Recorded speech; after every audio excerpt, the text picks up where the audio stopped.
আনাস রাদিয়াল্লাহু তাআলা আনহু বলছিলেন, রাসূল সাল্লাল্লাহু আলাইহি ওয়াসাল্লাম মারা গিয়েছেন, আমরা সাহাবীরা, আমরা রাসূলের সাথীরা বিভিন্ন জায়গায় বসে আছে, আমাদের সামনে দিয়ে কে যাচ্ছে না যাচ্ছে আমরা বুঝতেও পারছি না, অনুভবও করতে পারছিলাম না, আমরা ফিজিক্যালি সেন্সলেস ছিলাম না, কিন্তু আমরা এমন একটা অবসেসড অবস্থায় ছিলাম যে আমরা কিছু বুঝতে পারছিলাম what is going to happen.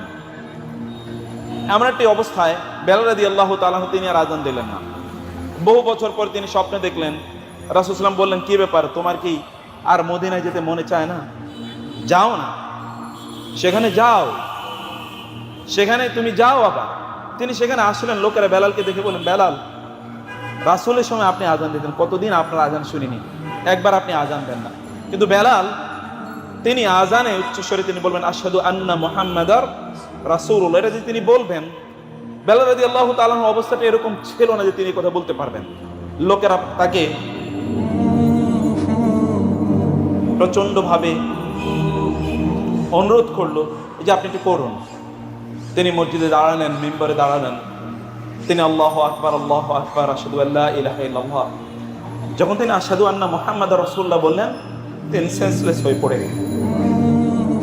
যখন তিনি আল্লাহু আকবার বলা শুরু করলেন, মদিনার লোকেরা ভাবলো, কি রে, নবী আবার জীবিত হয়েছেন নাকি?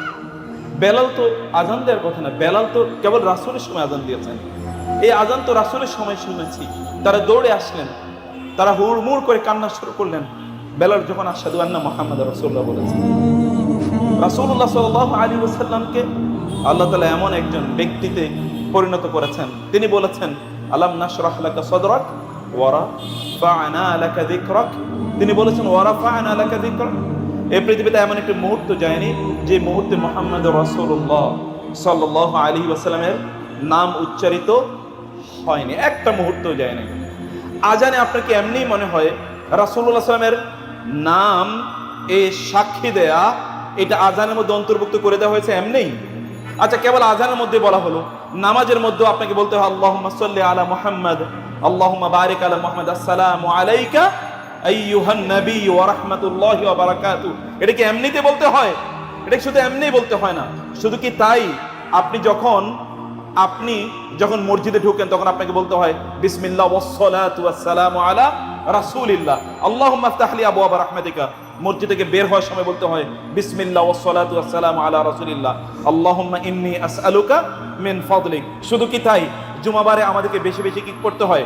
সালাত এবং সালাম পড়তে হয় রাসূলুল্লাহ সাল্লাল্লাহু আলাইহি ওয়াসাল্লামের জন্য।